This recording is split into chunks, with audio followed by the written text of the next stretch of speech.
নমস্কার, কেমন আছেন সবাই? আজ আমি কালিম্পংয়ের কিছু সুন্দর মুহূর্ত শেয়ার করার জন্য এসেছি। চলো বন্ধুরা, সকাল সকাল বেরিয়ে পড়া যাক কালিম্পংয়ের উদ্দেশ্যে। আজকের বাইরের পরিবেশটা এত সুন্দর যে আকাশের দিক থেকে চোখ ফেরানোই যাচ্ছে না। দেখুন বন্ধুরা, ফরেস্টের বন। এই বনের মধ্যে আছে বন্য হাতি, হরিণ, ময়ূর।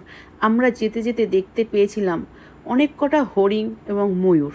আমরা ভাবতে পারিনি আমরা বন্য হরিণ দেখতে পাবো। দেখতে দেখতে বৃষ্টি চলে এসেছে। দেখুন কি অপরূপ দৃশ্য। এক রাশ মেঘ পাহাড়টাকে কি সুন্দর ঘিরে ধরেছে। অসাধারণ লাগছে। উত্তরবঙ্গকে ভূস্বর্গ বলা যায়। তবে এবার যাওয়া যাক হোটেলের দিকে। দেখতে দেখতে পৌঁছে গেলাম হোটেলে। হোটেলের বাইরে অসাধারণ ভিউ। এত সুন্দর ভিউ, সত্যি কল্পনার বাইরে। আমরা ভাবতে পারিনি আমরা এত সুন্দর ভিউ দেখতে পাবো।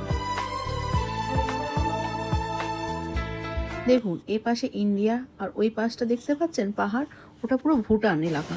ওদিকে যাওয়া আমাদের বারণ ছিল, তাই আমরা ও পাশে যেতে পারিনি।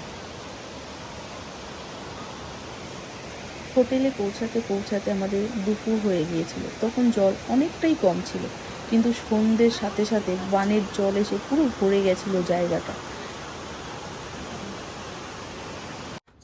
পাহাড়ি এলাকায় সকালের পরিবেশটা দেখুন, সবুজ গাছপালায় কত সুন্দর লাগছে। অন্যদিকে পাহাড়ির বৃষ্টি, কি যে লাগছিল পাহাড়ির বৃষ্টিতে ভিজতে, বলার কিছু নেই। অন্যদিকে দেখুন পাহাড়টাকে কিভাবে মেঘে ঢেকে রেখে দিয়েছে, এত সুন্দর লাগছিল। ওই যে দাদার বৌদি নেমে গেছে ছবি তোলার জন্য। এদিকে ওদের নামতে দেখে মেয়ের বায়না, মেয়েও নামবে। দাদা না পেরে উপরে উঠে এসে মেয়েকে সুইমিং পুলে নিয়ে নামলো।